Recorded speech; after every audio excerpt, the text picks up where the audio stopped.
பாருங்க, இன்றைக்கி இந்திய தேசிய இயக்கம், இந்தியன் நேஷ்னல் மூமெண்ட்டில் சுதந்திரத்துக்கு பிறகு பொருளாதார மறுசீரமைப்பு, போஸ்ட் இண்டிபெண்டன்ஸ் எக்கனாமிக் ரீகன்ஸ்ட்ரக்ஷன் அப்படிங்கிற டாப்பிக்கு.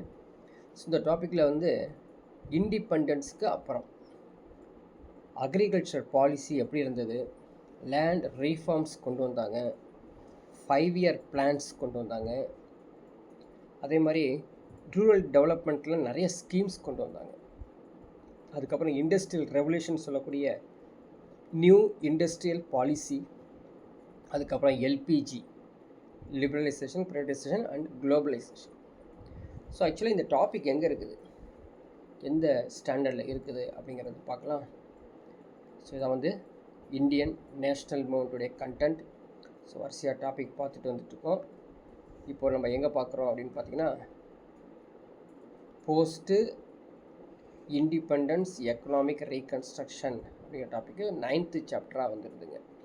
10th சாப்டரோட முடிஞ்சிடும், ஐஎன்னுமே முடிய போகுது. ஸோ 12th ஹிஸ்ட்ரி லெசன் 9ல் இருக்குது. 12th history lesson 9. ஓகேங்களா? ஸோ டாபிக் போனால், போஸ்ட் இண்டிபெண்டன்ஸ் எக்கனாமிக் ரீகன்ஸ்ட்ரக்ஷன்ஸ் பற்றி சொல்லணும் அப்படின்னா, இண்டிபெண்டன்ஸ் அப்போது பொருளாதார நிலை எப்படி, சுதந்திரத்தின் போது இந்தியாவின் பொருளாதார நிலை எப்படி இருந்தது அப்படிங்கிறது தான் முக்கியமானது. ஸோ இந்தியாங்கிறது சோசியலிஸ்ட், சம தர்மம், டெமோக்ராட்டிக் நேஷன், மக்களாட்சி நாடு. அப்படிய சுச்சுவேஷனில் தான் இண்டிபெண்டன்ஸ் ஆச்சு. ஸோ என்னென்ன ப்ராப்ளம்ஸ் இருந்தது, அக்ரிகல்ச்சர் டெவலப் பண்ணணும், ரூரல் எக்கனாமியை டெவலப் பண்ணுற நிலைமையில் நம்ம இருந்தோம். அதனால் நம்ம என்ன பண்ணணும் அப்படின்னு பார்த்தீங்கன்னா, நிறைய லேண்ட் ரீஃபார்ம்ஸ்லாம் கொண்டு வரணும் அப்படிங்கிற பெரிய சுச்சுவேஷனில் நம்ம இருந்தோம். லேண்ட் ரீஃபார்ம்ஸ் கொண்டு வரணும், அதுக்கப்புறம் ரூரல் டெவலப்மெண்ட் கொண்டு வரணும். சரிங்களா? So land reforms, assessment of their effectiveness, technology development பண்ணோம், தொழில்நுட்ப வளர்ச்சி கொண்டு வரணும். அதுக்கு நம்ம க்ரீன் ரெவல்யூஷன்லாம் கொண்டு வந்தோம், ரூரல் டெவலப்மெண்ட் ப்ரோக்ராம்ஸ் கொண்டு வந்தோம், rural development, rural employment scheme, ஊரக வேலைவாய்ப்பு திட்டங்கள் எல்லாமே நம்ம கொண்டு வந்திருக்கோம் இல்லையா? ஸோ ஆல்ரெடி நம்ம செஞ்சது தான் இப்போ நம்ம பார்த்துட்ருக்கோம். இண்டஸ்ட்ரியல் டெவலப்மெண்ட், தொழில்துறை வளர்ச்சியில் பண்ணணும். அதில் நிறையா strategy, rationale of investment in the heavy industries. So கனரக தொழிற்சாலைகளை முதலீடு, அதே மாதிரி அடிப்படை உத்திகள் எல்லாத்தையும் கொண்டு வரணும். The role of state and government controls on private industries through industrial regulation policies and legislations. முன்னாடி நம்ம எக்கனாமிக்ஸ்லேயே பார்த்தோம் இல்லையா, நிறைய இண்டஸ்ட்ரியல் பாலிசியை அவங்க ரிலாக்ஸேஷன் பண்ணாங்க. பப்ளிக் செக்டருடைய ரோல் அதிகமாக இருக்கணும், லிபரலைசேஷன் கொண்டு வந்தாங்க. 5 இயர் பிளான்ஸுடைய இந்தியா நிறையா கொண்டு வந்தாங்க. அந்த 5 இயர் பிளான்ஸில் தான் எஜுகேஷ்னல் சிஸ்டம் கொண்டு வந்தாங்க, சயின்ஸ் அண்ட் டெக்னாலஜி கொண்டு வந்தாங்க. சரிங்களா? ஸோ இண்டிபெண்ட் இருக்கும்போது we have faced a lot of problems. Economy of the country was very fragile and facing many problems. அதான் நம்மளோட சுச்சுவேஷன் இந்தியா விடுதலை அடையும் பொழுது. ஸோ பாவர்ட்டி லெவல் அப்படின்னு பார்த்தீங்கன்னா வெரி ஹை லெவலாக இருந்துச்சு, ரொம்ப அதிகமாக இருந்தது வறுமை. So 80% of the population was living in a rural areas. அப்போ இன்றைக்கி ரூரல் குறையுது இல்லையா, நிறைய பேர் அர்பன் ஏரியாஸை மைக்ரேட் ஆகுறாங்க. So depending on the agricultures for their livelihood, அவங்களுடைய வாழ்க்கையே அந்த விவசாயம் நம்பி தான் இருந்தது. அக்ரிகல்ச்சர் பேஸ் பண்ணி தான் per capita income from agriculture was very low. அதான் பெரிய பிரச்சனை இந்தியாவுக்கு இருந்தது. பிறகு என்ன ஆகுது அப்படின்னு பார்த்தீங்கன்னா, அதிகமான நம்ம நெருக்கடி வேளாண்மையிலேருந்து பார்க்க வேண்டிய சுச்சுவேஷன் வந்துடுது.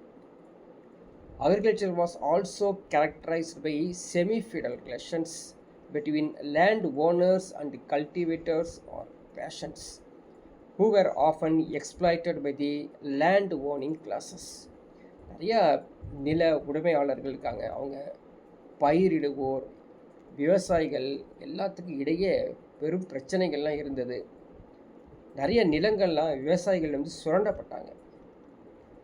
த industrial sector was still quite small. அந்த நேரத்தில் நம்மளுக்கு வந்து பெருசாக இண்டஸ்ட்ரியெல்லாம் கிடையாது. The manufacturers were cotton spinning தான், weaving, papers, chemicals, sugar, jute, cement. தொழில் மிக குறைவாக இருந்தது மட்டும் இல்லாமல் பருத்தி நூல் நெய்தல், அதுக்கப்புறம் வேதிப்பொருட்கள், காகிதம், சர்க்கரை, சணல், சிமெண்ட்டு, இது போல தான் உற்பத்தி பொருட்களாக நமக்கு இந்தியாவில் இருந்தது. இன்ஜினியரிங்ஸ் அண்ட் மெஷினரிஸ், அதுக்கப்புறம் கொஞ்சம் யூனிட்ஸ்லாம் வர ஆரம்பிச்சிருச்சு. ஆல்சோ இந்த sector was relatively small and did not offer potential for employing the surplus labor from the agriculture sector. So வேளாண்மை இருக்குல்ல, வேளாண் துறை, அதுலேருந்து அதிக பேர் வேலையை விட்டு வந்து வேலையை தேடும் பொழுது அவங்க தேவையான இயந்திரங்களை பொறியியல் துறை தயாரித்து கொடுத்தது முக்கியமானது. இண்டஸ்ட்ரியல் செக்டர் எடுத்துக்கிட்டிங்கன்னா only accounted 30% of the total GDP in 1950. 13% இந்த உற்பத்தி தொழில் தான் நம்முடைய ஜிடிபி விழுக்காடை அதிகப்படுத்திட்டு போணுச்சு. Most manufacture consumer goods were imported. So நுகர்வோர் உற்பத்தி பொருட்கள் எல்லாமே இறக்குமதி செய்யக்கூடிய நிலைமை நம்ம இருந்தோம். The new government of India was faced the mammoth task. So நிறைய பிரச்சனைகள் நமக்கு வந்து இருந்திருக்கு. கண்டிப்பாக நம்ம வந்து எக்கனாமியை டெவலப் பண்ணணும். அதே போல் அக்ரிகல்ச்சர் அதோடைய பொருளாதாரத்தை அதிகப்படுத்தணும். மேனுஃபேக்சரிங் செக்டர்ஸ் உற்பத்தி துறையை விரிவாக்கணும். Employment and reducing poverty. So வறுமையை ஒழித்து அதில் வலிமையை குறைச்சி அதிகமான வேலை வாய்ப்பை கொண்டு வரணும். இது மாதிரி பல சுச்சுவேஷனில் நம்ம வந்து சிரமப்பட்டுட்டு இருந்தோம். அப்போ தான் நம்ம வந்து ஒரு பேட்டர்ன் கொண்டு வரோம், சோசியலிஸ்டிக் பேட்டர்ன் ஆஃப் சொசைட்டி, சமதர்ம பாணியிலான சமூகம். என்ன பொருளாதார வளர்ச்சி அடைவதற்கு நிறைய வழிகள் தேடுறோம். என்னென்ன வழிகள் பார்த்தீங்கன்னா, ஃப்ரீ என்டர்பிரைசஸ், கேபிட்டலிஸ்ட் பாத், சோசியலிஸ்ட் பாத் அப்படின்னு சொல்லி நிறைய எடுக்கிறோம். அதே போல் நம்ம 1950 இல்லையா, அது இந்தியன் கான்ஸ்டியூஷன்ஸ் வந்து கொண்டு வரும். அதில் ப்ரீஹாம்பிளில் என்ன சொல்கிறாங்க, முன்னுரையில் stated unambiguously that India would be a sovereign, socialist, secular, democratic republic. அது சும்மா இல்லை, ஒரு இறையாண்மை உடைய நாடு, சமதர்ம நாடு, மக்கள் ஆட்சி குடியரசு அப்படின்னு சொல்லி தான் நம்ம வந்து இந்தியன் கான்ஸ்டியூஷனில் இன்ட்ரடியூஸ் பண்ணுறோம். அப்போ சோசியலிஸ்ட் பேட்டர்ன் நம்ம டெவலப் பண்ணணும் அப்படின்னா என்னென்ன ஆப்ஜெக்டிவ்ஸ் இருக்குது, என்னென்ன நோக்கங்கள் அப்படின்னு பார்த்தீங்கன்னா, த ரிடக்ஷன் ஆஃப் இன்இக்வாலிட்டிஸ். அதனால ஏற்றத்தாழ்வுகள், பணக்காரன் பயங்கர பணக்காரனாக இருக்கான், ஏழை ரொம்ப மோசமாக இருக்கான், இவங்களுக்கு மத்தியில் இருக்கக்கூடிய இடைவெளி பெருசாக இருக்குது, அதை வந்து சரி பண்ணணும். எலிமினேஷன் ஆஃப் எக்ஸ்ப்ளாய்டேஷன், நிறைய பேர் சுரண்டிகிட்டே இருக்கான், அவனை ஒழிக்கணும். Prevention of concentration of wealth, செல்வம் ஒரு பக்கம்தான் குவிஞ்சிக்கிட்டே போயிட்டுருக்குது, செல்வம் தேடியே போயிட்டுருக்குது, ஏழையாகவே இருக்கிறான், அவனை சரி பண்ணுறதுக்காக தான் நிறையா நம்மளுடைய டாஸ்க்காகவே இந்தியாவோட டாஸ்க் இருந்தது. சோசியல் ஜஸ்டிஸ், அதுவரை கொண்டு வரும், சமூக நீதி கொண்டு வரும். All citizens would have an equal opportunity to education and employment. இதை கொஞ்சம் கான்சன்ட்ரேட் பண்ணுறாங்க. எல்லாத்துக்கும் வந்து சமதர்ம கல்வி, வேலை வாய்ப்பில் சம வாய்ப்பு கொடுக்கணும் அப்படின்னு. The essential entailed the active participation of the state in the process of development. So ஒவ்வொரு இந்திய அரசுடைய செயல்பாடுகள் எப்படி இருந்துச்சுன்னா, நம்ம சுற்றி இருக்கக்கூடிய ஸ்டேட்ஸ் இருக்காங்க இல்லையா, அதை டெவலப் ஆகணும் அப்படின்னு தான் அவங்களுக்கு ஒவ்வொரு பிளான்ஸும் கொண்டு வராங்க. இதில் agricultural, social, economic justice was to be achieved through the process of a land reforms which would empower the cultivator. அவங்களுக்கு பெரிய பிரச்சனை இந்த நில சீர்திருத்த செயல்பாடுகளால் வேளாண்மை சமூக பொருளாதார ரீதியாக விவசாயிகளுக்கு ஒரு அதிகாரம் கொடுக்கணும் அப்படிங்கிறதா கொண்டு வராங்க. இண்டஸ்ட்ரி ரிலேட்டட் போய் பார்த்தோம்னா, the state would play an active role by setting up major industries under the public sectors. So public sectors கொண்டு வந்தால் தான் நம்ம வந்து மேஜர் இண்டஸ்ட்ரீஸ் ரோல் கிடைக்கும். அப்படிங்கிறதுக்காக தான் என்ன பண்ணுறாங்க, 5-year plans வந்து கொண்டு வந்தாங்க இல்லையா. These strategies had been borrowed from Soviet experience of rapid economic developments. அது இந்த சோவியத் ஒன்றியத்திலிருந்து நம்ம தெரிஞ்சுக்கிட்டோம் விரைவான பொருளாதார வளர்ச்சி எப்படி கொண்டு வரணும் அப்படின்னு. ஸோ அப்போ கேள்விப்பட்டிருக்கோம் நேரு தான், Jawaharlal Nehru, the great admirer of the success of Soviet Union in achieving rapid development. Thus, the ideology on which his strategy is based often referred to Nehruvian socialism, நேருவின் சமதர்மம் அப்படிங்கிற கருத்தின் மூலமாக நேரு என்ன பண்ணுறாரு, இந்த சோவியத் ரஷ்யம் இருக்கு இல்லையா, அந்த சோவியத் ரஷ்யத்துலேருந்து நம்ம என்ன பண்ணுறோம், நிறையா செயல்பாடு திட்டங்கள் எல்லாத்தையுமே கொண்டு வரோம். முதல் கொள்கையை நம்ம எங்கே இன்ட்ரடியூஸ் பண்ணுறாங்க, ஸோ போஸ்ட் இண்டிபெண்டன்ஸ் அப்படின்னு பார்த்தீங்கன்னா அக்ரிகல்ச்சரல் பாலிசி, வேளாண் கொள்கையை தான் கொண்டு வராங்க. ஸோ சுதந்திரத்தின் போது என்ன ஆகுது, the agriculture in India was beset the many problems. அது அங்கே கூட அங்கே இருக்கக்கூடிய ப்ராப்ளம்ஸை இவங்க வந்து சரி செய்கிறதே பெரிய ஒரு பிரச்சனையாகவே இருக்குது. ஏன்னா ப்ரொடக்டிவிட்டி வாஸ் வெரி லோ இல்லையா, ரொம்ப குறைவான ஒரு உற்பத்தி இருக்குது. Total production of food grains was not enough to feed the country.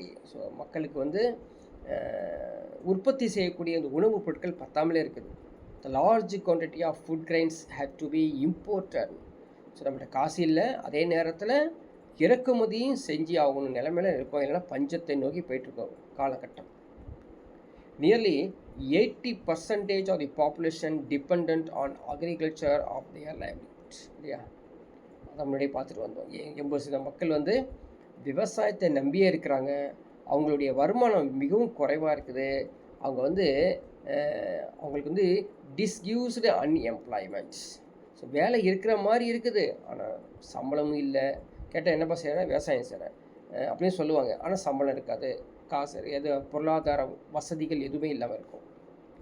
Given high level of poverty அமong the rural population, the most of them were heavily indebted the money lenders. So எல்லோரும் கடன் வாங்கி வட்டிக்கு கடன் வாங்கக்கூடிய நிலைமையில தான் இருக்காங்க. விவசாயிகளும் அப்படி தான் இருக்காங்க, மக்களும் அப்படி தான் இருக்காங்க. The backwardness of agriculture could be attributed of two factors. ஒன்று வந்து இன்ஸ்டிடியூஷனல், இன்னொன்று டெக்னாலஜிக்கல். நிறுவனங்கள் மற்றும் தொழில்நுட்பத்தை விரிவாக்கம், அதை வந்து எக்ஸ்பென்ஷன் பண்ணி ஆகணும், அந்த சுச்சுவேஷனில் இருக்காங்க.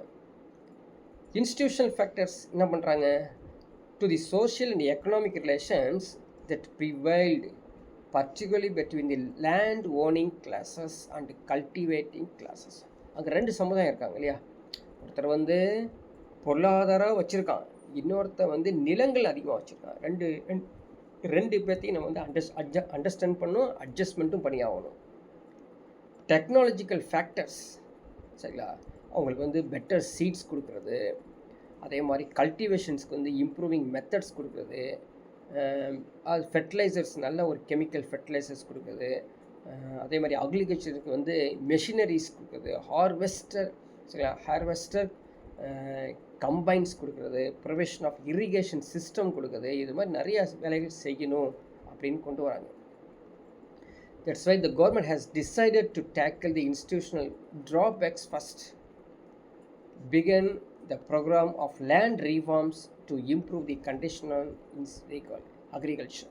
ஸோ நிறைய பேர் லேண்ட் வச்சுருக்காங்க, ஆனால் வந்து விவசாயம் செய்ய முடியும் அப்படிங்கிறவட்ட லேண்டு குறைவாக இருக்குது. அதனால் என்ன பண்ணுறாங்க அப்படின்னு பார்த்தீங்கன்னா, நில சீர்திருத்தங்கள் நிறையா கொண்டு வராங்க, கிராமப்புற மறுசீரமைப்பு கொண்டு வராங்க. இது செய்யணும் அப்படின்னா நாளைக்கு செஞ்சுட்டு கொஞ்ச நாளைக்கு இருந்து ஒரு 5 years 10 years 15 years இருந்து திரும்ப வந்து மாறிடக்கூடாது அப்படிங்கிறதுக்காக என்ன பண்ணுறாங்க, கான்ஸ்டியூஷன் ஆஃப் இந்தியாவிலேயே அது சேர்க்குறாங்க.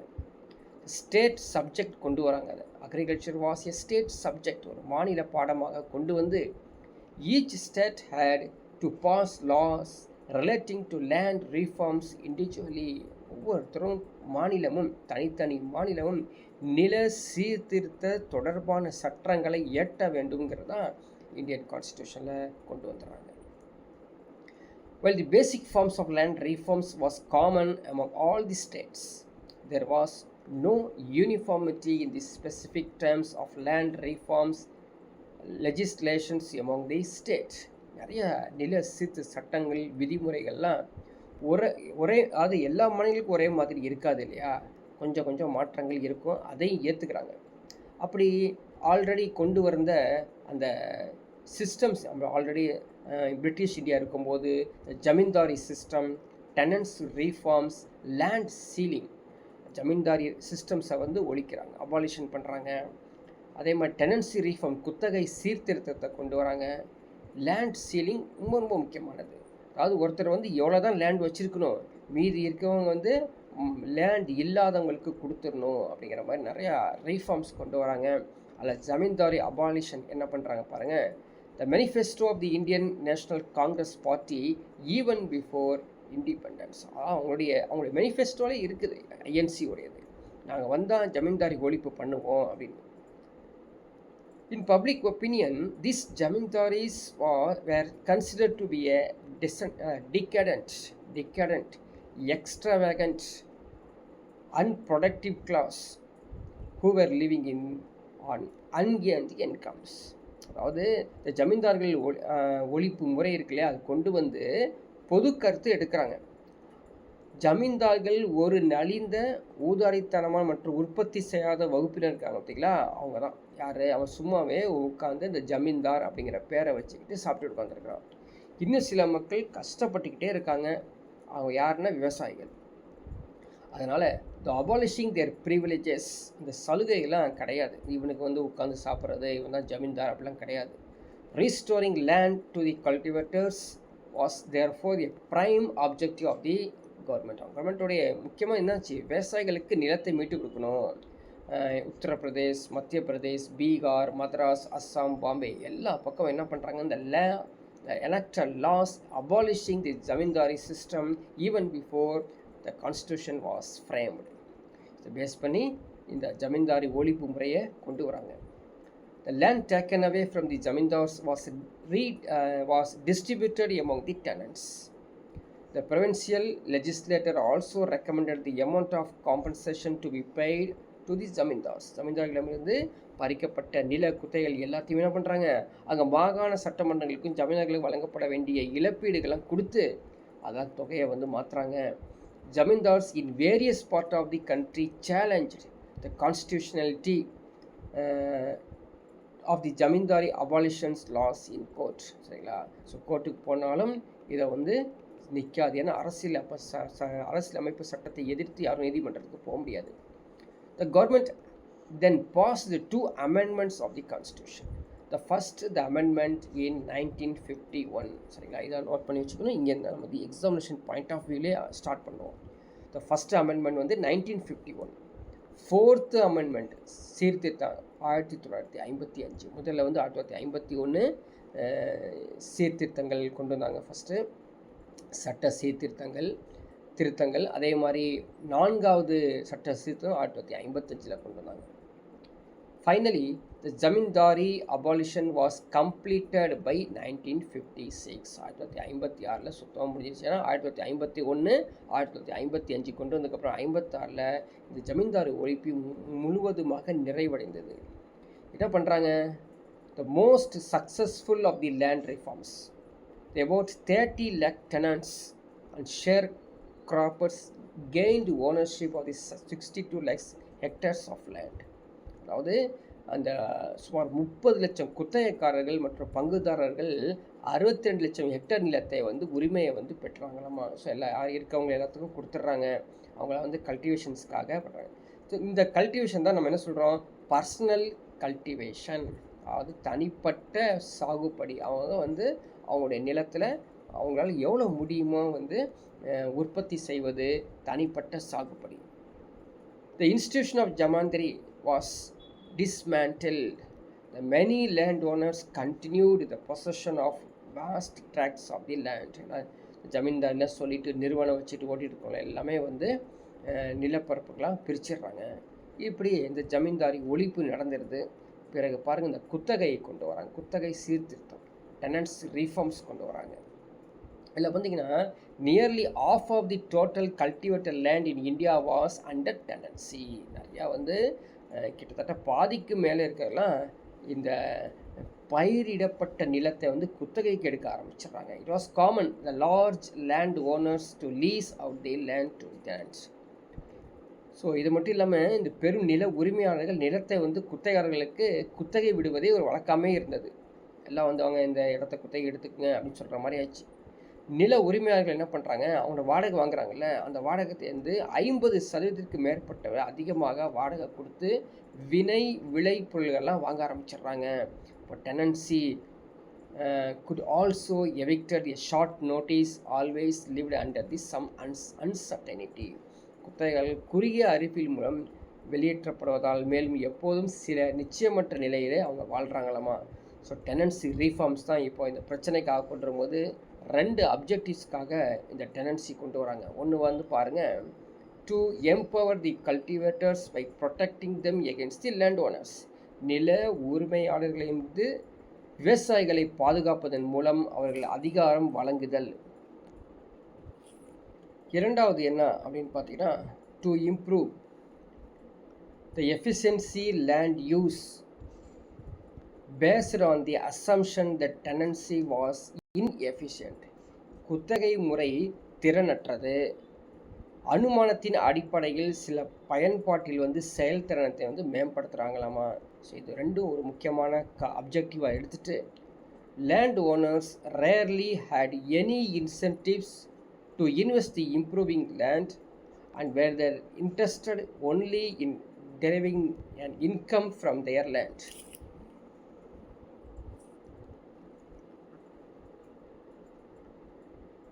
Next one, the tenants who had no ownership rights were liable to pay. High tenants had neither incentive nor surplus money to invest a land. So குத்தகைக்காரர்கள் எந்த ஒரு உரிமை இல்லாமல் அதிக வாடகைக்கு வந்து குத்தகை எடுக்கிறாங்க. நிலத்தில் வந்து முதலீடு செய்வதற்கு ஊக்கத்தொகை இல்லை, உபரி பணமும் இல்லை. ஸோ இது வந்து நேரடியாக மீண்டும் அந்த விவசாயிகளை பாதிக்குது.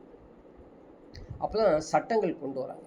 என்ன சட்டங்கள்னா, இந்த tenancy reform legislation was aim to achieve the 3 ends.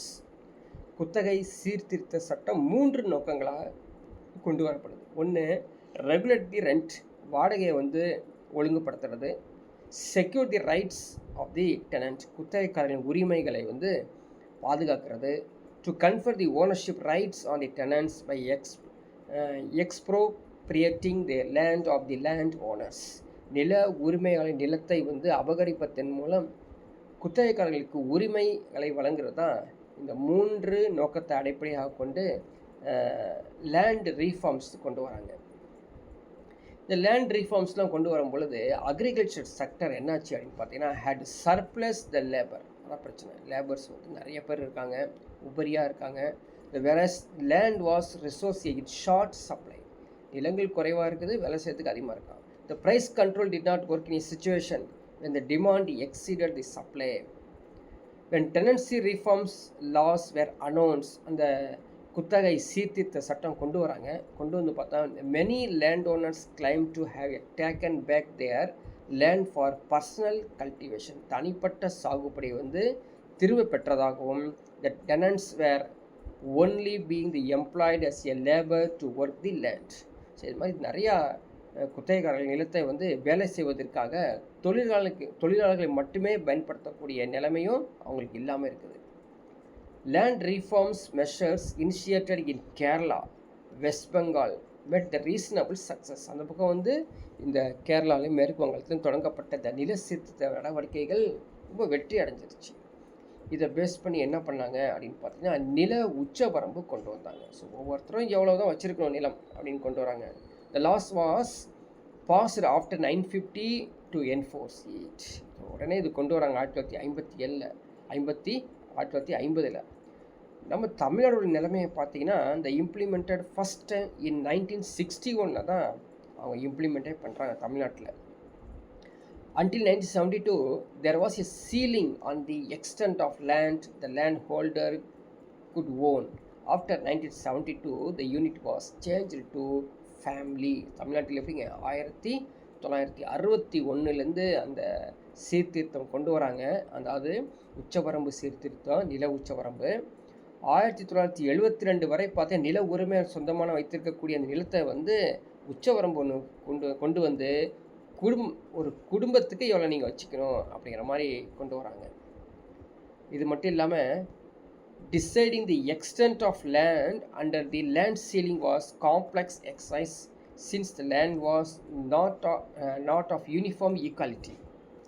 Distinction had to be made between the irrigated and unirrigated dry land, single crop, double crop producing lands. அந்த நில உச்சவரம்பு கொண்டு வந்து நிலத்தின் அளவை வந்து பிரிக்கிறாங்க. நீர்ப்பாசனம் இல்லாத வறண்ட நிலம், ஒற்றை பயிர், இரட்டை பயிர், இது மாதிரி வந்து நிறைய வேறுபாடுகள் கொண்ட நிலத்தை வந்து பிரித்து எல்லாத்துக்கும் கொடுக்குறாங்க. At the same time the exemptions from act were granted to certain categories of land which were also used to avoid the land ceiling acts. அதே நேரத்தில் அந்த நில உச்சவரம்பு செயல் இருக்கு இல்லையா, அது வந்து சில வகை நில சட்டத்துக்கு மட்டும்தான் இது என்ன பண்ணுறாங்க, பயன்படுத்துகிறாங்க. மற்றது கொஞ்சம் விலக்கு கொடுக்குறாங்க, எக்ஸம்ஷன்ஸ் வர கொடுக்குறாங்க. பெரிய நில உரிமையாளர்களாக இருந்தாங்கன்னு வச்சுங்களேன், உபரி நிலத்தை தானாக முன் வந்து அவங்க வந்து ஒப்படைக்க ஆரம்பிச்சாங்க. அதில் முக்கியமாக இந்த வினோபா பாவே அவர் தான் வந்து தொடங்கி வச்ச பூதன் அப்படிங்கிற ஒரு திட்டம். இந்த பூதன் திட்டம் ஃபேமஸ் ஆயிடுச்சுங்க. யாரெல்லாம் வந்து நிலம் வந்து அதிகமாக வச்சுருக்காங்களோ அவங்களே வாலண்டியராக வந்து கொடுத்துறது. Overall appraisal land reform legislations as overall not be a great success. ஒட்டுமொத்த மதிப்பீட்டில் இருக்கக்கூடிய நில சீர்திருத்த சட்டம் ஒட்டுமொத்தமாக பெரிய வந்து வெற்றியும் கொடுக்கல, சரிங்களா. ஸோ கொஞ்சம் கொஞ்சமாக வந்து பொருளாதார அடிப்படையில் வந்து விவசாயத்துறையில் வந்து நிறைய மாற்றங்கள் கொண்டு வராங்க.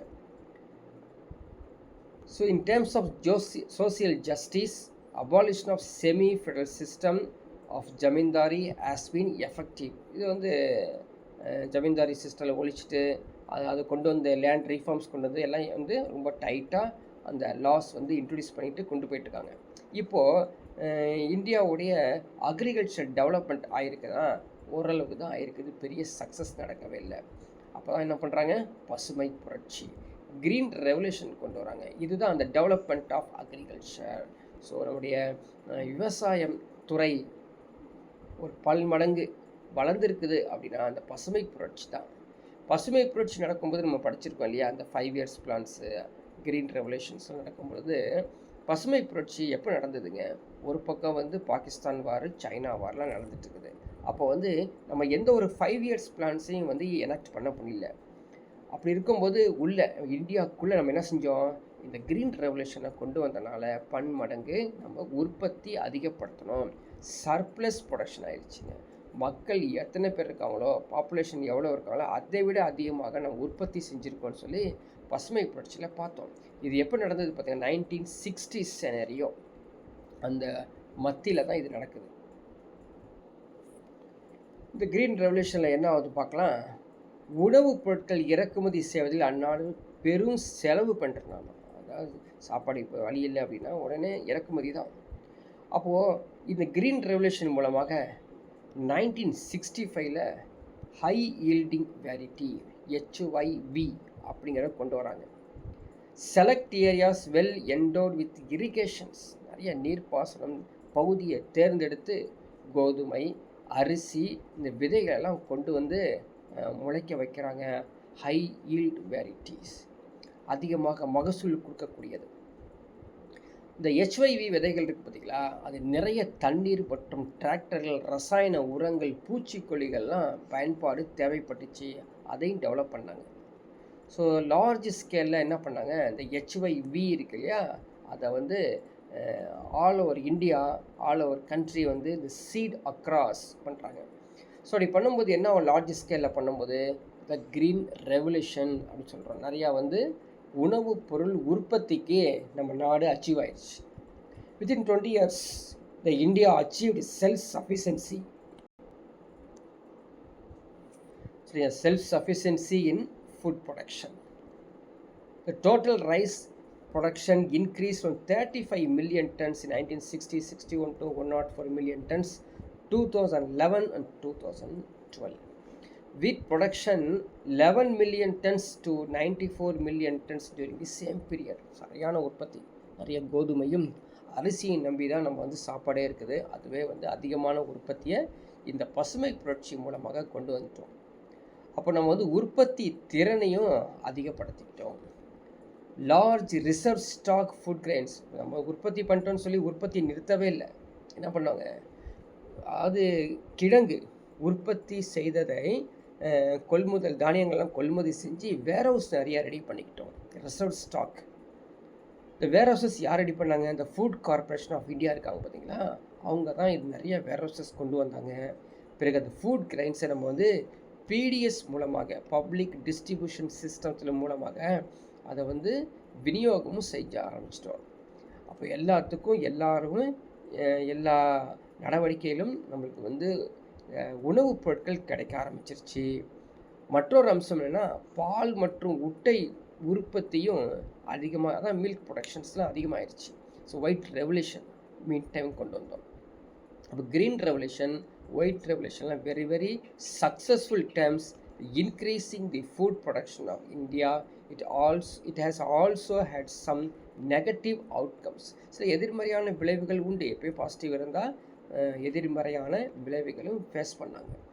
கிட்டத்தட்ட ஒரு over the decades there has been tendency among the farmers to use chemical fertilizers. நிறையா ஃபெர்டிலைசர்ஸ் டெவலப்மெண்ட் வச்சு நிறைய இண்டஸ்ட்ரீஸ் உருவானுச்சு. அதுக்கப்புறம் வந்து இந்த அக்ரிகல்ச்சர் ரிலேட்டடு மிஷினரிஸ் எல்லாமே இங்கே கொண்டு ஆரம்பிச்சிட்டோம். ஸோ இது வந்து நம்ம விவசாயிகள் மூலமாக விவசாயத்துறை அதிகமாக வளர்ச்சி அடைஞ்சிச்சு. இப்போ கிராமப்புறத்துக்கு போய் பார்க்குறோம், அங்கே மக்கள் எப்படி இருக்காங்க, என்ன செஞ்சிட்ருக்காங்க அப்படின்னா, அவங்களுக்கு நிறைய திட்டங்கள் இந்த இந்தியன் கவர்மெண்ட் பண்ண ஆரம்பிச்சிட்டாங்க. இதான் கிராம வளர்ச்சி திட்டங்கள் அப்படின்னா, 1970 அந்த காலகட்டத்தில் வறுமை நிலை இருந்துட்டு தான் இருக்குது. Poverty level had not declined in spite of overall development of the industry and agriculture. இந்த ப்ராப்ளம் இருக்குது. இதை சரி பண்ணணும். இதை சரி பண்ணுறதுக்காக என்ன, அந்த பாவர்ட்டியை வந்து எங்கே கொண்டு போகிறாங்க, நேராக வந்து ரூரல் அண்ட் அர்பன் ஏரியாஸ். அப்போ ரூரல் ஏரியாஸில் இருக்குது, அர்பன் ஏரியாஸும் இருக்குது. இப்போ மக்கள் தொகை எடுத்துக்கிட்டோம் அப்படின்னா 4/3 பங்கு கிராம பகுதிகள் தான் வாசுறாங்க. 4/3 பகுதி, ஸோ 75% இல்லையா, அங்கே தான் இருக்காங்க. ஸோ அவங்க வந்து என்ன அப்படின்னா, கிராமப்புறத்தில் ரொம்ப வறுமையாக வாழ்கிறாங்களாம்மா. அப்போ அந்த பாவர்ட்டி லெவலை நம்ம வந்து சரி பண்ணணும். அவங்கள வந்து ஏதாவது ஒரு வேலை வாய்ப்பு கொடுக்கணும், அவங்கள ஏதாவது தொழில் கொடுக்கணும். அவங்களுக்கு வந்து நம்ம நிலம் இல்லாதவங்களுக்கு நிலம் கொடுக்கறது அல்லது வேலை வாய்ப்பு கொடுக்கறதுக்காக இந்த சிறு குறு விவசாயிகளெல்லாம் கூப்பிட்டு நிலமற்ற தொழிலாளர்கள், நீர்ப்பாசனம் மற்றும் மோசமான மண் போன்ற வளம் குறைந்த பகுதிகளெலாம் வந்து தாழ்த்தப்பட்ட வகுப்பினர் போன்ற குறிப்பிட்ட சமூகமாக நம்ம வந்து அந்த வறுமை நிலையை வந்து அதிகமாக இருந்ததை வந்து கவனிக்கிறாங்க. அதான் வந்து ப்ரோக்ராம்ஸ் அப்படி கொண்டு வரும்போது தான் நிறைய கிராமப்புறத்தில் என்ன கொண்டு வராங்க, சமூக மேம்பாடு திட்டங்கள் கொண்டு வராங்க, பஞ்சாயத்து ராஜ் கொண்டு வராங்க. எல்லாமே வந்து எப்படி இருங்க, ஸோ டார்கெட்டட் ப்ரோக்ராம்ஸ், சும்மா இல்லை, targeted aimed programs to increase the income of specific groups, small and marginal farmers எல்லாத்துக்குமே கொண்டு வராங்க. அதில் முக்கியமான ஒரு ப்ரோக்ராம் தான் பார்க்க போகிறது. எக்ஸாம்பிள் கேட்கக்கூடிய point integrated rural development program, IRDP 1980 1999. இந்த 1980 கிராமப்புறத்தில் மேம்பாடு பண்ணணும். சரி, இன்றைக்கி கூட அந்த அந்த அந்த ரூல்ஸ் அண்ட் ரெகுலேஷன்ஸ் இன்றைக்கி கூட இருக்குது. நீங்கள் பார்த்தீங்கன்னு தெரியும், சிட்டியில் ரோடு நல்லா இருக்காது, சிட்டிக்குள்ளே ரோடு நல்லா இருக்காது. ஆனால் நீங்கள் கிராமத்து சைடு போனீங்கன்னா நல்லா ரோடு மேலேயே சூப்பராக ரோடு போட்டு சைடில் கோடெலாம் போட்டு ஒரு ஒரு ஒரு பார்த்தீங்கன்னா ஹை லெவலில் இருக்கும் ரோடு. நம்ம வந்து ஹை லெவலில் எந்த ஒரு குண்டு குழி இல்லாமல் வச்சுருக்காங்க, நான் பார்த்துருக்கோம். ஆனால் சிட்டிக்குள்ளே வந்தீங்கன்னா ஏதாவது ஒன்று நோண்டி ஓட்டையை போட்டுக்கிட்டே இருப்பாங்க. சரிங்களா? அப்போ இதெல்லாம் காரணம் என்ன அப்படின்னா, இந்த ஒருங்கிணைந்த கிராமப்புற மேம்பாடு திட்டம் இருக்கிறனால தான் இந்த வளர்ச்சி ஏற்பட்டே இருக்குது. அதிகமாக இன்வெஸ்ட் பண்ண ஆரம்பிக்கிறாங்க. நிறைய தொழில்துறை உருவாக்குறாங்க. டைரி ப்ராடக்ட்ஸ் இன்க்ரீஸ் பண்ணுறாங்க. இந்த dairy animals accounted 50% of the asset ஆயிடுது. So non farm activities 25%. இந்த மைனர் இரிகேஷன் ஒர்க்ஸ் வந்து 15% பண்ணை, அது இந்த பால் பண்ணை, அதுக்கப்புறம் வந்து பண்ணை இல்லாத நடவடிக்கைகள், நீர்ப்பாசன பணிகள், இது எல்லாமே பார்த்திங்கன்னா இந்த சதவீதத்தில் வந்து இம்ப்ரூவ்மெண்ட் ஆகுது. அடுத்த ஒரு ஆக்ட் ஒன்று, சட்டங்கள் ஒன்று கொண்டு வராங்க 2005. ஏன்னா MGNREGA, Mahatma Gandhi national rural employment guarantee. Mahatma Gandhi national rural employment guarantee. இந்த தேசிய ஊரக வேலைவாய்ப்பு திட்டம் சட்டம் அப்படிங்கிறது ஒரு ஃபேமஸானது. பல ஆண்டுகளாக ஒருங்கிணைந்த முயற்சியின் மூலமாக தான் இது கொண்டு வரப்பட்டுள்ளது. சும்மா இப்போ நேரத்துலாம் கொண்டு வரல. National rural employment guarantee act in 2005 ஒரு சட்டத்தை பாஸ் பண்ணுறாங்க. ஏழை கிராம குடும்பங்களுக்கு வாழ்வாதாரத்தை பாதுகாக்கக்கூடிய அந்த சட்டம். அவங்க தான் இந்த 100 நாட்கள் கூலி வேலைன்னு கேள்விப்பட்டிருப்பீங்க இல்லையா? அந்த 100 நாட்கள் வேலையெல்லாம் கொடுக்க ஆரம்பிக்கிறாங்க. ஸோ அங்கே சும்மா இருக்கக்கூடிய மக்கள்லாம் கூப்பிட்டு 100 நாட்கள் வேலைன்னு சொல்லி கொடுக்க ஆரம்பிக்கிறாங்க. இந்த கால்வாய் வெட்டுவது, அதே மாதிரி நீர் பாசனம், சிறு சிறு பாசன பணிகள் செய்வது, சாலை பணிகள் செய்வது, கால்வாய்களை வெட்டுவது, நீர்நிலைகளை சீரமைக்கிறது. ஸோ இது மாதிரி வேலைகள்லாம் கூப்பிட்டு அவங்க வந்து கொடுக்க ஆரம்பிச்சிட்டாங்க. அதுக்கான ஒரு ரெமுனரேஷனும் ஃபிக்ஸ் பண்ணுறாங்க. The work is to be provided within 15 days. அந்த கிராம பஞ்சாயத்து பகுதியெல்லாம் வந்து யாரெல்லாம் வேலை வாய்ப்புக்கு விண்ணப்பிக்கிறாங்களோ 15 நாட்களுக்குள்ளேயே வேலை வாய்ப்பு வந்து கொடுத்துட்றாங்களாமா இந்த ஊரக வளர்ச்சி திட்டத்தில். If not, the application is entitle to unemployment allowance. In case நாங்கள் வேலை கொடுக்க முடியல அப்படின்னா அவங்களுக்கு உதவித்தொகை, உதவி உரிமை தொகை கூட கொடுக்குறாங்களாமா. ஸோ விண்ணப்பதாரர் வீட்டிலிருந்து 5 கிலோமீட்டருக்குள்ளே இந்த வேலை தளத்தை வந்து கொடுக்குறாங்க. இதில் என்னன்னா எந்த ஒரு இன்பிட்வீன் கான்ட்ராக்டர்ஸ் யாரும் கிடையாது, நேரடியாகவே கவர்மெண்ட்டே நேராக கொடுக்குறாங்களா. The ratio wages to capital investment should be 60:40 இந்த ரேஷியோவில் கொடுக்குறாங்களாமா. 1/3 of the workers would be women. So 3 பேரில் ஒருவர் உமனாக இருக்கணும் அப்படிங்கிற மாதிரி தான் அந்த வேஜஸ் வந்து ஃபிக்ஸ் பண்ணுறாங்க. Agricultural wages have gone up due to the improved bargaining power of the labour. So தொழிலாளர் மேம்பாட்டு பேரம் பேசுவதில் சக்தி வாய்ந்த விவசாய கூலிகள் உயர்ந்தாங்க. ஸோ முன்னெல்லாம் ஏதோ ஒரு வேலை கொடுங்கப்பா அப்படி இல்லை, எங்களுக்கு நீங்கள் வந்து வேலை கொடுக்கலன்னு ஒன்றும் பிரச்சனை இல்லை, எங்களுக்கு வந்து 100 நாள் வேலை வாய்ப்பு திட்டம் இருக்குது, நாங்கள் போய் ஜாயின் பண்ணிக்கிறோம் அப்படிங்கிற மாதிரிலாம் அவங்களுக்கு பெர்கென்ஸ் வந்துருச்சு. The wages of the workers are paid directly into bank accounts or post office account to ensure the transparency and hassle-free transfer of payments. So கையிலலாம் கொடுக்குறதில்ல, நேரடியாக வந்து அவங்களுடைய அக்கௌண்ட்டில் தான் அமௌண்ட்டே கொடுக்குறாங்க. அது டேரெக்டாக பயனாளிக்கு போய் அடையிறதுக்காக தான். ஸோ என்னாச்சு, the improvement of civil society organizations, the NGO, the political representatives and more response attitude of the civil servants எல்லாமே வந்து இங்கே தமிழ்நாடு, ஆந்திர பிரதேஷ், ராஜஸ்தான் ஸ்டேட்லாம் இந்த இந்த இந்த ஆக்டை வந்து கொண்டு வந்துட்டாங்க. த எஃபிஷியன்சி இன்க்ரீஸ் அப் டு 97%. நல்ல ஒரு செயல்திறன் வந்து இந்த திட்டத்தில் அதிகமாகிருக்குது. இது ஒரு பக்கம் கிராமப்புற வளர்ச்சியை வந்து பார்த்தோம். ஸோ இண்டஸ்ட்ரியல் டெவலப்மெண்ட் அப்படின்னு பார்த்தீங்கன்னா அது பொருளாதார வளர்ச்சிக்கு அடுத்த ஒரு தொழில்துறை வளர்ச்சி. ஸோ நிறையா மாடல்ஸ்லாம் நம்ம பார்த்துருக்கோம். நீங்கள் வந்து பார்த்தீங்கன்னா இந்த 5 இயர் பிளான்ஸ்ன்னு சொல்லி ஒரு வீடியோ விட்டுருக்கோம். அந்த பிளான்ஸில் பார்த்தீங்கன்னா எல்லாமே இந்த தொழில் வளர்ச்சிக்கு இந்தியாவுடைய வளர்ச்சி திட்டங்கள் எல்லாமே அங்கே இருக்கும். ஸோ காந்தியன் மாடல் அப்படின்னு, அதாவது காந்தியன் மாடலில் என்ன அப்படின்னு பார்த்தீங்கன்னா growth with village and cotton industries as the ideal way to produce consumer goods. கிராமப்புற வறுமை, வேலையில்லா திண்டாட்டம், எல்லாத்தையுமே அகற்றதான் இந்த காந்தியன் மாடல் திட்டம் அப்படின்னு சொல்லி கொண்டு வராங்க. த கவர்மெண்ட் அடாப்டட் நேருவின் மாடல், நேருவுடைய மாதிரியும் கொண்டு வராங்க, காந்தி மாதிரியும் கொண்டு வராங்க. காந்தி மாதிரினா கிராமம் மற்றும் குடிசை தொழில்களை வந்து வளர்ச்சி அடைகிறது, அதான் காந்தி மாதிரி. நேருவியன் மாடலில் வந்து இந்த focusing the large scale heavy industries promote wide ranging industrial development. சரிங்களா, அவர் வந்து கனரக தொழிற்சாலை நேருவுடைய மாதிரி, அவர் வந்து பெரிய லெவலில் கொஞ்சம் திங்க் பண்ணி அந்த டெவலப்மெண்ட் பண்ணார். காந்தியன் மாடல் வந்து ஊரக, அது கிராமப்புற வளர்ச்சியை பேஸ் பண்ணி கொண்டார். இது மட்டும் இல்லாமல் ஹெவி இண்டஸ்ட்ரீஸ், கனரக தொழிற்சாலை வளர்ந்தது, மெஷின்ஸ், கெமிக்கல்ஸ், ஃபெர்டிலைசர்ஸ். நம்ம எப்படி பாருங்கள், நம்ம இந்தியாவை பொறுத்த வரைக்கும் ஆஃப்டர் இண்டிபெண்டன்ஸ் வந்து ஒரு பிறந்த குழந்தை எப்படி வளர்ந்ததோ அது மாதிரி தான் இன்றைக்கி வந்து வளர்ச்சி அடைந்து ஒரு வந்து மற்றவங்களுக்கு நம்ம சுற்றி உள்ள அண்டை நாடுகளுக்கு நம்ம வந்து ஒரு பணத்தை கொடுக்குறதும் சரி எல்லா ஃபெசிலிட்டியும் கொடுக்குற அளவுக்கு நம்ம டெவலப் ஆகிட்டோம். ஆல்ரெடி நம்ம கேள்விப்பட்டிருப்போம் 1948 அப்படியே நம்ம பார்த்தோம்னா அந்த industrial policy very very important இல்லையா. ஸோ இந்த 4 வகையாக திட்டங்கள் கொண்டு வராங்க. எது இண்டஸ்ட்ரியல் பாலிசிக்கு ஆல்ரெடி நம்ம பார்த்துட்டோம். ஸோ இந்தியா என்ன பண்ணுறாங்க, இந்தியன் கவர்மெண்ட்டு சில பகுதியை தான் ஸ்டேட் மோனோபொலிஸாக வச்சுக்கிறாங்கன்னு சொல்லி ஆல்ரெடி நம்ம முன்னாடி பார்த்தோம் இல்லையா.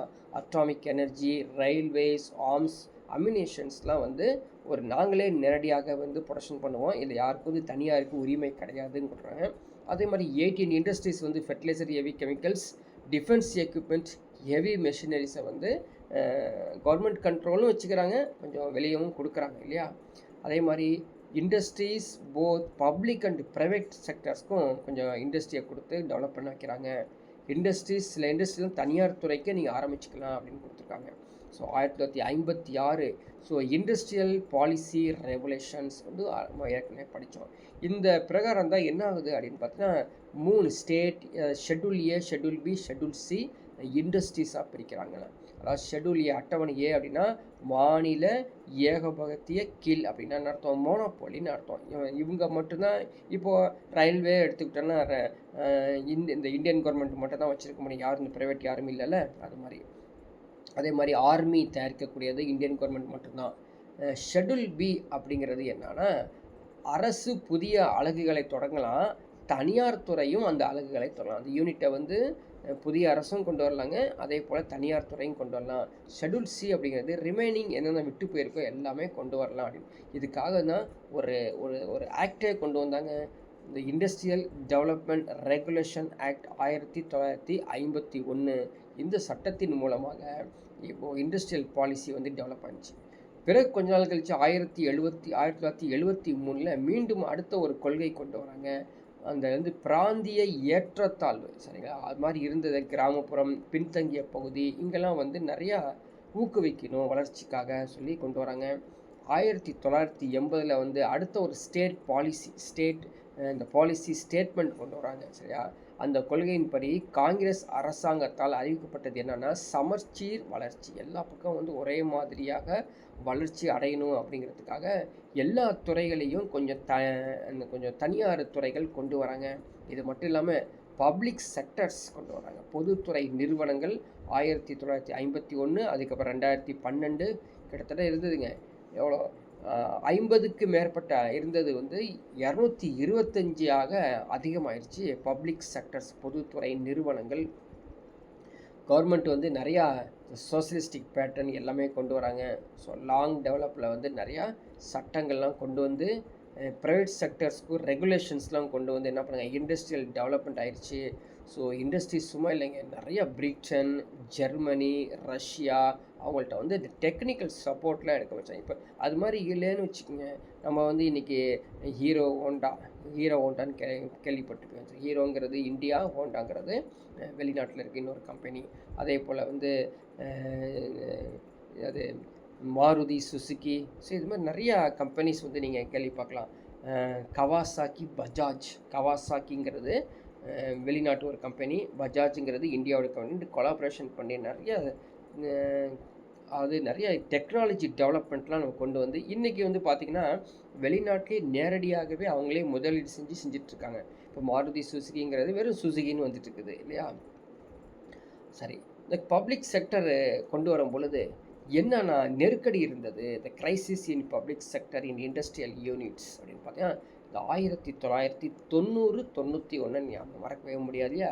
ஸோ இண்டஸ்ட்ரியல் ரெவல்யூஷன் நடந்த காலகட்டம் அது, சரிங்களா. ஸோ பொதுத்துறை நிறுவனங்கள் கடுமையான பிரச்சனை இருக்கிறத வந்து ஒரு இண்டஸ்ட்ரியல் ரெவல்யூஷன் கொண்டு வந்து நிறையா ப்ராப்ளத்தை சால்வ் பண்ணி வைக்கிறாங்க. அதே மாதிரி the part of the problems lay the expansion of public sector into non-strategic areas. இதில் டூரிசம், ஹோட்டல்ஸ், அதுக்கப்புறம் கன்சியூமர் குட்ஸ் எல்லாத்துலேயும் வந்து இந்த ப்ரைவேட்டேஷன்ஸ்லாம் இன்க்ரீஸ் பண்ணுறாங்க. அதனால் எஃபிஷியன்சி ஆட்டோமேட்டிக்காகவே இன்க்ரீஸ் ஆகிடுது. 1991 அந்த காலகட்டத்தில் வந்து பார்த்திங்கன்னா இந்த பப்ளிக் செக்டர் வந்து பயங்கர பர்ஃபார்மன்ஸ் பண்ண ஆரம்பிச்சிருது, சரிங்களா. அதே மாதிரி தொழில் புரட்சியிலையும் அதிகமாக கிடைக்குது.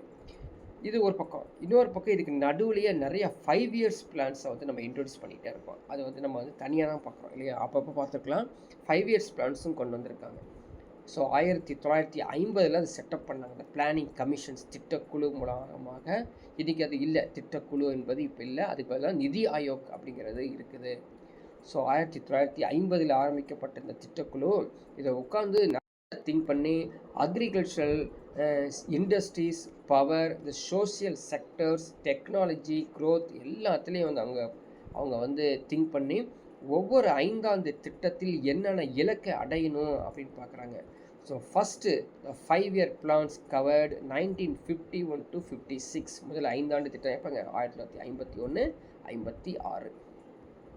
கடைசியாக நடந்தது கிட்டத்தட்ட அப்படியே நடந்து வந்து 12 5 இயர்ஸ் பிளான்ஸ், மொத்தம் 12 5 இயர்ஸ் பிளான் வந்து நடந்திருக்குது அப்படின்னு கேள்விப்பட்டிருக்கோம். ஓகே, 5 இயர்ஸ் பிளான்ஸ் பொறுத்த வரைக்கும் வந்து பார்த்திங்கன்னா 12 5ஆண்டு திட்டங்கள் முடிஞ்சிருக்குது. அதில் நடுவில் வந்து பார்த்திங்கன்னா 1966 69 வந்து கொஞ்சம் ரெஸ்ட் மாதிரி 3 1 இயர் பிளான்ஸ்லாம் கொண்டு வந்து அந்த ரெஸ்ட் மாதிரி கொடுத்தாங்க. ஸோ இந்த 5 இயர்ஸ் பிளான்ஸை பற்றி நான் ஏற்கனவே சொல்லியிருக்கேன் இல்லையா? அது தனி வீடியோவே நம்ம விட்டுருக்கோம். அந்த நீங்கள் வந்து யூடியூப் சேனல் போய் பார்க்கலாம், சரிங்களா? அதில் நடந்த 12 5 இயர்ஸ் பிளான்ஸும் டீட்டெயிலாக எக்ஸ்பிளைன் பண்ணியிருக்கோம். கண்டிப்பாக அதை பாருங்கள். அது எக்ஸாமுக்கு ரொம்ப ரொம்ப யூஸ்ஃபுல்லாக இருக்கும். ஸோ நேஷ்னல் பிளானிங் கமிஷன் அதான் வந்து ஃபஸ்ட்டு எஸ்டாப்ளிஷ் பண்ணாங்க. எப்போனா 15th March 1950. அதில் யார் சேர்பர்சன் அப்படின்னா ஜவஹர்லால் நேரு, பிரைம் மினிஸ்டர் ஜவஹர்லால் நேரு தான் சேர்பர்சனாக இருந்தாங்க. எதுக்காக இதை கொண்டு வந்தாங்க அப்படின்னு பாருங்கள். To achieve higher level nationals and per capita income, அதாவது தேசிய மற்றும் தனிநபர் வருமான உயர்மட்டம் அடைவதற்காக தான் இது கொண்டு வராங்க. அதே மாதிரி ஃபுல் எம்ப்ளாய்மெண்ட், முழு வேலைவாய்ப்பு அடையணும் அப்படிங்கிறத கொண்டுறாங்க. Reduce inequality in the income and wealth, அதுவும் கொண்டு வர்றாங்க. அதே போல் set up society based on the equality and justice and absence of expectations. So இதுலேருந்து நம்ம சமத்துவம், நீதி கொண்டு வர்றது, சுரண்டலை வந்து தவிர்ப்பது, இதெல்லாம் கொண்டு வராங்க. So first 5 years plans already நம்ம பார்த்தோம் 1951 to 56 இருந்தது அப்படின்னு. செகண்ட் 5 இயர்ஸ் பிளான் வந்து 56 to 61. அதுக்கு வந்து யார் தலைவர்னா பிசி மகளனோபிஸ் இல்லையா? மகளனோபிஸ் அப்படிங்கிற ஒரு பேராசிரியர் வந்து தலைவராக இருந்தார். ஸோ நீங்கள் வந்து யூடியூப்பில் பார்த்தீங்கன்னா இது தனியாகவே டீட்டெயிலாக எக்ஸ்பிளைன் பண்ணியிருப்போம். ஸோ தேர்ட் 5 இயர்ஸ் பிளான் வந்து 61 to 66. இதில் வந்து பார்த்திங்கன்னா பயங்கர ரேப்பிட் இண்டஸ்ட்ரியலைசேஷன் கொண்டு வரதுக்காக கொண்டு வந்தாங்க. Chemicals, steel, fertilizers, heavy engineering இதெல்லாம் டெவலப் பண்ணுறதுக்காக நிறைய அச்சீவ்மெண்ட்ஸ்லாம் கொண்டு வந்திருக்காங்க. ஸோ ஃபோர்த்து 5 இயர்ஸ் பிளான்ஸ் வந்து 1969 to 74. ஸோ இதில் வந்து வறுமையை நீக்கிறது தான் முக்கியமானது. இது யாருடைய முழக்கமாக இருந்ததுன்னா அசோக் மேத்தா பிளான். இது அசோக் மேத்தா பிளானுடைய தான் இருந்து. ஸோ ஃபிஃப்த்து 5 இயர்ஸ் பிளான் வந்து 1974 to 79. அதில் வந்து பார்த்திங்கன்னா கவர்மெண்ட்டுடைய 4வது காலகட்டத்தில் ஜனதா அரசு இருந்தாங்க. ஜனதா பார்ட்டின்னு சொல்லியிருந்தாங்க இல்லையா? அவங்க வந்து நிறைய திட்டங்கள் கொண்டாங்க. ஸோ இறுதியில் சில ப்ராப்ளம்லாம் ஃபேஸ் பண்ணால கொஞ்சம் நிறுத்தி வச்சுட்டாங்க. பிறகு 6th 5 இயர்ஸ் பிளான்ஸ் வந்து 1985 to 85 நடந்தது. ஸோ குறைந்தபட்ச அடிப்படை தேவைகளை பூர்த்தி செய்யணும் அப்படிங்கிறதுக்காக கொண்டு வந்தாங்க. 7th 5 இயர்ஸ் பிளான்ஸ் 85 to 90 நடந்திருக்குது, சரிங்களா? இதில் வந்து பார்த்திங்கன்னா நிறையா வந்து ப்ரொடக்ஷன், உற்பத்தியை வந்து அதிகப்படுத்தணும் மாதிரி கொண்டு வந்தாங்க. 8th 5 இயர்ஸ் பிளான்ஸ் வந்து 1992 to 97. ஸோ ஃபுல் எம்ப்ளாய்மெண்ட் கொடுக்கணும், எஜுகேஷன் கொடுக்கணும், பாவர்ட்டியை முற்றிலும் அதை ஒழிக்கணும் அப்படிங்கிற மாதிரி தான் இந்த பிளான் கொண்டு வந்தாங்க. அடுத்த 9th 5 இயர்ஸ் பிளான் வந்து 1997 இல்லையா? ஸோ அதுக்கு முன்னாடி 8th முடிச்சிட்டோன்னு நினைக்கிறேன். ஸோ 8th முடிச்சிட்டாங்க. அதுக்கப்புறம் வந்து 9th வந்து 1997 to 2002. இதில் வந்து நிறைய பஞ்சாயத்து அட்மினிஸ்ட்ரேஷன்லாம் பில்ட் பண்ணாங்க. பஞ்சாயத்து நிர்வாகத்தை வந்து மேம்படுத்துறது, மக்கள் தொகை கட்டுப்பாடு 1997 2002 கொண்டு வந்தாங்க. அதுக்கப்புறம் வந்து பார்த்திங்கன்னா நடுவில் வந்து 91 92 வந்து லிபரலைசேஷன்ஸ், தாராளமயமாக்குதல் அதெல்லாம் கொண்டு வந்துட்டாங்க. ஸோ அதில் வந்து என்னென்னா இண்டஸ்ட்ரியல் பாலிசியில் வந்து நிறையா பாலிசியை வந்து ரிமூவ் பண்ணி அதுக்கப்புறம் டெவலப்மெண்ட் நிறையா கொடுத்தாங்க, சரிங்களா? அதே மாதிரி பப்ளிக் செக்டருடைய ஷேர்ஸ்லாம், பங்குகள்லாம் வந்து விலக்கி நோய்வாய்ப்பட்ட பிரிவுகளின் மூலம் மூடும் கொள்கையின் மூலமாக குறைக்கப்பட்டது அப்படின்னு கொடுத்துருக்காங்க. ஸோ சிக்யூனிட்ஸ்னு அர்த்தம், நோய்வாய்ப்பட்டோடைய மீனிங் கிடையாது, நேரடியான மீனிங். சிக்யூனிட்ஸ் சரியாக வந்து அந்த அந்த யூனிட் ரன் பண்ணாமல் வச்சுருப்பாங்க பார்த்தீங்களா, அவங்கள தான் சிக் யூனிட்ஸ் சொல்கிறாங்க. அதே மாதிரி எல்லா ஆங்கிள்லேயும் வந்து ஸ்டேட் கவர்மெண்ட்ஸு, அதே மாதிரி சென்ட்ரல் கவர்மெண்ட்ஸ் எல்லாத்துலேயும் வந்து லிபரலைசேஷன்ஸ் அப்படிங்கிறது கொண்டு வந்தாங்க. அதே மாதிரி இந்த நெகட்டிவ் சைடு எடுத்துக்கிட்டோம், லிபரலைசேஷன் எடுத்துக்கிட்டிங்கன்னா has resulted in significant increase in income disparities between the top income groups and low income groups. எதிர்மறையாக எடுத்துக்கணும் அப்படின்னா, ஸோ வருமானம் குறைந்த வருமானம் அதிக மக்களுடைய இடைவெளி கொஞ்சம் இருந்துட்டு தான் இருந்தது. அதையும் கொஞ்சம் சிறிது காலத்துக்கு அப்புறம் ரிமூவ் பண்ணாங்க கொஞ்சம் கொஞ்சமாக. சரிங்களா? அதே போல் இந்த ஃபார்மல் செக்டர் சொல்கிறோம் இல்லையா, இந்த formal sector was very limited potential for additional employment. Most of the new employment is generated in the informal sectors, and disparities have also increased across these two sectors. So நிறையா அந்த வேலைவாய்ப்பு சம்மந்தமாக முறைசாரா தொழில்கள்லாம் அதிகமாக கொண்டு வந்தாங்க. So neither the advocates of the free economy nor leftist economist are happy with the level of liberalisations. இந்த பொருளாதாரம் தாராளமயமாக்கத்தில் வந்து இடதுசாரி அல்லாதவர்களுக்குரிய வித்தியாசங்கள் கண்டிப்பாக இருக்க தான் செய்யுது. இது மட்டும் இல்லாமல் நம்ம வந்து பொருளாதார வளர்ச்சி மட்டும் பார்க்கல, இப்போது நம்ம வந்து சயின்ஸ் அண்ட் டெக்னாலஜிலேயும் நம்ம டெவலப் ஆகிட்டோம், எஜுகேஷன்லேயும் நம்ம டெவலப் ஆகிட்டோம். ஸோ எஜுகேஷன்ஸ் நம்மளுடைய கல்வி வந்து நிறையா வெளிநாட்டிலேருந்து மாணவர்கள் இங்கே வந்து படிக்கிறாங்க, நம்மளுடைய எஜுகேஷன் நல்லா இருக்குது அப்படின்ட்டு.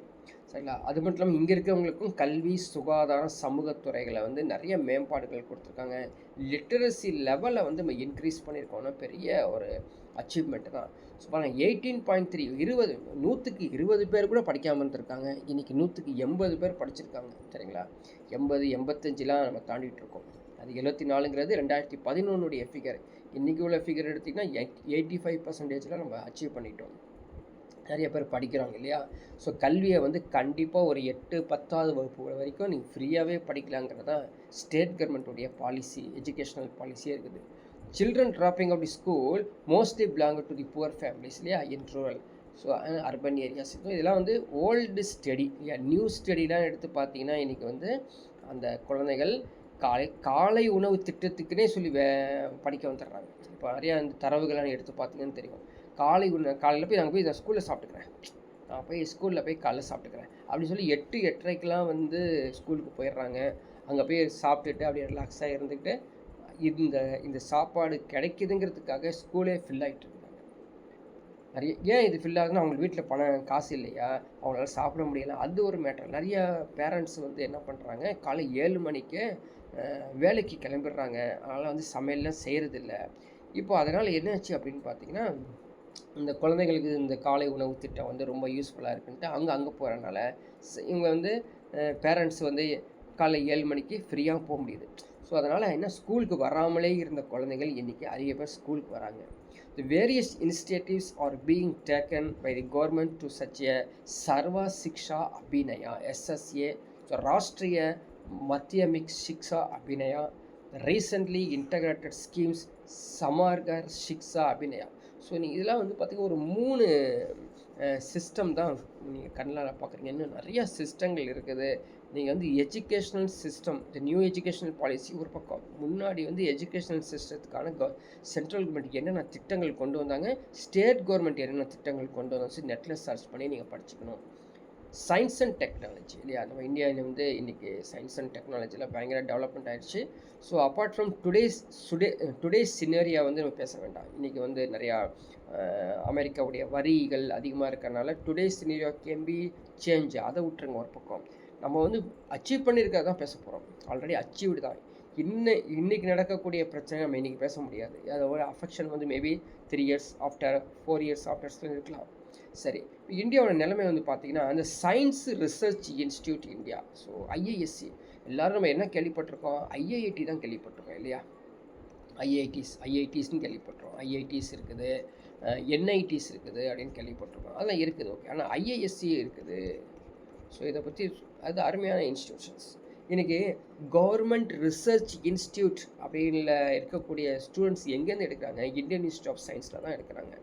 இது வந்து ஒரு என்ன சொல்கிறது, இஸ் எஸ்டாப்ளிஷ் 1909 பெங்களூர். யாருங்க 1909 யார் பிரிட்டிஷ் இந்தியா இருக்கும் பொழுது பெங்களூர்லேயே ஜேஆர்டி டாட்டா அதே மாதிரி மைசூர் மகாராஜா அவங்களாம் இன்வெஸ்ட் பண்ணி பெங்களூரில் ஒரு பெரிய இன்ஸ்டியூட்டுங்க IISc Indian institute of Science Bangalore. அவங்களாம் சீட்டு கிடைக்கணும் தனியாகவே ஒரு என்ட்ரன்ஸ் எக்ஸாம் எழுதி நீங்கள் வந்து உள்ளே போய் போகணும். அது யாருக்கு அப்படின்னு பார்த்தீங்கன்னா ஈவன் யூஜி பிஜி கூட போகலாங்க. இப்போ நம்ம என்ன நினச்சிட்ருக்கோம் அப்படின்னா +2 முடிச்சுட்டா எனி பிஎஸ்சி பிஏ பிகாம் இப்படி படிக்கிறோம் இல்லையா. அது மாதிரி சயின்ஸில் பிஎஸ்சி அது பிஎஸ் அவன் பிஎஸ்சி கொடுக்குறதில்ல, பேச்சுலர் ஆஃப் சயின்ஸு பிஎஸ் அப்படின்னு கொடுக்குறான். பிஎஸ் வந்து நீங்கள் ஐஏஎஸில் போய் படிக்கலாம். The Tata Institute of Fundamental Research TIFR set up 1945. இது வந்து பார்த்தீங்கன்னா ஹோமி பாபா ஆல்ரெடி நம்ம படித்தோம் இல்லையா. ஸோ பாபா அட்டாமிக் ரிசர்ச் அது அந்த ரிசர்ச் மூலமாக பயங்கர நம்ம டெவலப்மெண்ட் கொடுத்தோம்.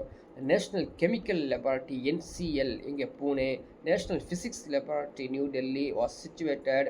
First institute set up India around the time of independence. அந்த மாதிரி நேரத்தில் தான் அதிகமாக இந்த மாதிரி சயின்ஸ் இன்ஸ்டியூட் கொண்டு வந்தோம். அது மட்டும் இல்லாமல் நம்ம வந்து ஆஸ்ட்ரோஃபிசிக்ஸ், ஜியாலஜி, ஜியோஃபிசிக்ஸ், செல்லுலர் ஆல் ஏரியாஸ்லேயும் நம்ம வந்து டெவலப்மெண்ட் பண்ணியிருக்கோம். அதில் பர்டிகுலராக வந்து பார்த்தீங்கன்னா சயின்ஸ் அண்ட் டெக்னாலஜி அப்படின்னு எடுத்துக்கிட்டோன்னு வச்சுங்களேன். After 1947 Nehru becomes aware of significant role in science and research technology இல்லையா. இன்றைக்கி வந்து அவங்களாம் வந்து science and technology India develop ஆகணும்னு நினைக்கலன்னா நம்ம வளர்ந்துருக்கே மாட்டோம் சரிங்களா. So India's first national laboratory the national physical laboratory was established 1947. It was followed by 17 such national laboratories. அதுக்கப்புறம் கிட்டத்தட்ட ஒரு 17 லெபார்ட்டரிஸ் நேஷ்னல் லெபார்ட்டரிஸ்லாம் நீங்கள் வந்துருச்சு. நிறைய லெபார்ட்டரிஸ் இருக்குது சரிங்களா. ஸோ ரிசர்ச் லெபார்ட்டரிஸ் இதோடைய அப்பாயின்மெண்ட்ஸு எவ்ரி திங் வந்து த்ரூ ஐஐசி படிச்சிங்கன்னா அங்கேருந்து உங்களுக்கு வந்து கனெக்ஷன் கிடைக்கும் ஜாயின் பண்ணுறதுக்கு. இந்தியாவின் முதல் தேசிய ஆய்வக தேசிய இயற்பியலாக 1947. So Nehru himself assumed the chairmanship the council of scientific industrial research. எல்லாம் கேள்விப்பட்டிருப்பீங்களான்னு தெரியலைங்க. சிஎஸ்ஐஆர் அது யாருன்னா ஸோ எம்எஸ்சி யாராவது படிச்சிங்கன்னு வச்சுங்களேன், மாஸ்டர் ஆஃப் சயின்ஸ் படிச்சிங்கன்னா எல்லாரும் இதை எழுதுவாங்க எலிஜிபிளுங்க. CSIRs so Council of scientific and Industrial Research Nehru இருக்க காலத்திலே இது கொண்டு வரப்படுறது இன்னுமே நடைமுறையில் இருக்குது. இந்த எக்ஸாம்ஸ் எவ்ரி இயர் நடக்குங்க. இந்த எக்ஸாம் சிஎஸ்ஆர் எக்ஸாம் எழுதி நீங்கள் வந்து குவாலிஃபை ஆகிட்டீங்க அப்படின்னா உங்களுக்கு ஸ்டைஃபண்டும் கிடைக்கும். ஃபர்தராக நீங்கள் வந்து பிஹெச்டி படிக்கலாம், ரெகக்னைஸ்டு யூனிவர்சிட்டியில் போய் படிக்கலாங்க. அந்த அளவுக்கு இது வந்து சிஎஸ்ஐஆர் அப்படி council of scientific and industrial research. இது 3 பேப்பர் இருக்கும். ஒன்று வந்து கம்ப்யூட்டர் சயின்ஸ் பேப்பரு, இன்னொன்று வந்து ஜென்ரல் பேப்பரு, மூணாவது வந்து உங்களுடைய கோர் பேப்பர்ஸ் அப்படின்னு 3 பேப்பர் எழுதணும். 1952 so 1952 first Indian institute of technology எங்கே பார்த்தீங்களா 1952 ஐஐடிஸ் எங்கே கான்பூர் செட்டப் இன் கான்பூர் மந்திராதீங்க. ஐஐடிஸ் எங்கே ஃபஸ்ட்டு. அதுக்கப்புறம் தான் வந்து பார்த்திங்கன்னா மദ്രാஸ், பாம்பே, கான்பூர், டெல்லி, அதுக்கப்புறம் திரும்பவும் பல இடத்துக்கு டெவலப் ஆகிடுச்சு. அதே போல் ரிசர்ச் லெபார்ட்டரிஸ் 200க்கும் மேற்பட்ட ரிசர்ச் லெபார்ட்டரிஸ் வந்துருக்குது. அது இல்லாமல் DST department of science and technology was set up 1971 சரிங்களா. Has been assign the responsibility of formulating science policy. So அறிவியல் கொள்கையை உருவாக்கும் வழியில் இது கொண்டு வந்தாங்க. ஸோ அட்டாமிக் எனர்ஜியை பற்றி நம்ம ஆல்ரெடி தெளிவாகவே பார்த்துட்டோம். 1947 அட்டாமிக் எனர்ஜி கமிஷன் வந்து கொண்டு வந்தாங்க. இதில் வந்து பார்த்திங்கன்னா இந்த ஹோமி பாபான்னு சொல்லக்கூடிய அவர் தலைமையில் ஆகஸ்ட் 1948 சக்தி ஆணையம் அது அணுசக்தி ஆணையம் கொண்டு வந்து டிஏஇ சரிங்களா 1954 கொண்டு வந்து இம்ப்ளிமெண்டிங் அட்டாமிக் எனர்ஜி ப்ரோக்ராம்ஸ். அதே போல் அணுசக்தி துறையெல்லாம் பார்த்திங்கன்னா நம்ம நிறையா டெவலப்மெண்ட் பண்ணிக்கிட்டோம். மற்ற கண்ட்ரியோட கொலாபரேஷன் பண்ணி எக்ஸாம்பிள்ஸ்க்கு வந்து பார்த்திங்கன்னா அமெரிக்கா, ரஷ்யா இவங்களாம் கொலாபரேட் பண்ணி நம்ம நிறையா வந்து டெவலப் பண்ணிட்டோம். So 1956 the first nuclear reactor in Trombay near Bombay, the first in Asia. அது இல்லாமல் ஏசியாவில் இதை முதல். அதே மாதிரி அட்டாமிக் எனர்ஜியோடைய R&D டிபார்ட்மெண்ட்ஸ் நிறையா கொண்டு வந்துட்டோம். So Indira Gandhi centre for atomic research Kalpakkam Tamil Nadu, அதே மாதிரி சென்டர் அட்வான்ஸ் டெக்னாலஜி சென்னை, நிறைய இன்ஸ்டியூட்ஸ் வந்து இருக்குதுங்க, ஏகப்பட்ட இன்ஸ்டியூட்ஸ் இருக்குது சரிங்களா. ஸ்பேஸ் ரிசர்ச்லேயும் நம்ம உலகளாவிய பயங்கரமான ஆஃப்டர் இண்டிபெண்டன்ஸ் வந்து நம்ம டெவலப் பண்ணிட்டோம். ஸோ இனிஷியலாக Indian national committee for space research வந்து செட்டப் பண்ணாங்க 1962. சைட் பை சைடில் வந்து rocket launching facility, Thumba camp அதுவும் கொண்டு வந்தாங்க.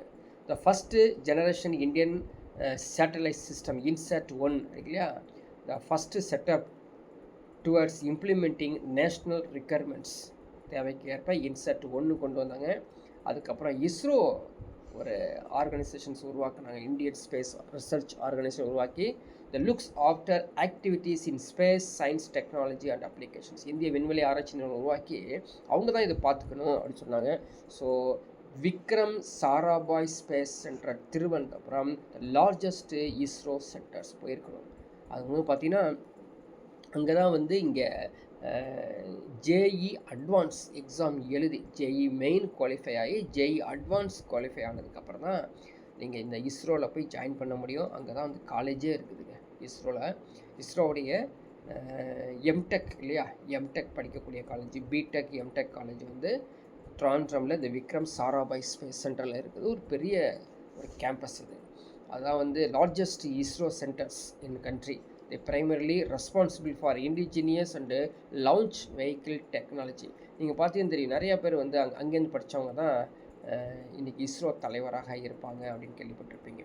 சரியா, சரி, ஓகே. அதுக்கப்புறம் பாருங்கள், SHAR சென்டர் என்கம்பரசிங் இந்த சிர்ஹரிகோட்டாய் island Andhra Pradesh on the east coast of India. The main operational base ISRO which is satellite launching. இதெல்லாம் வந்து கொஞ்சமான இன்ஃபர்மேஷன்ஸ் தான் நம்ம பார்த்துருக்கோம்.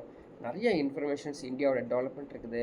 ஸோ இது வந்து ஜஸ்ட்டு இந்த டாபிக் ரிலேட்டடு ஆல்ரெடி நம்ம வந்து INM-லையும் படிச்சிருப்போம், ஹிஸ்ட்ரிலையும் படிச்சிருப்போம், சயின்ஸ்லேயும் படிச்சிருப்போம், ஜியாகிரஃபிலையும் படிச்சிருப்போம். சரிங்களா? ஸோ இந்த பகுதியை திரும்ப ஒரு டைம் நீங்கள் வந்து கோத்ரூ பண்ணிக்கோங்க. யூடியூப்பில் வந்து இதை டவுன்லோட் பண்ணி படிச்சுக்கங்க. நெக்ஸ்ட்டு கிளாஸில் பார்க்கலாம்.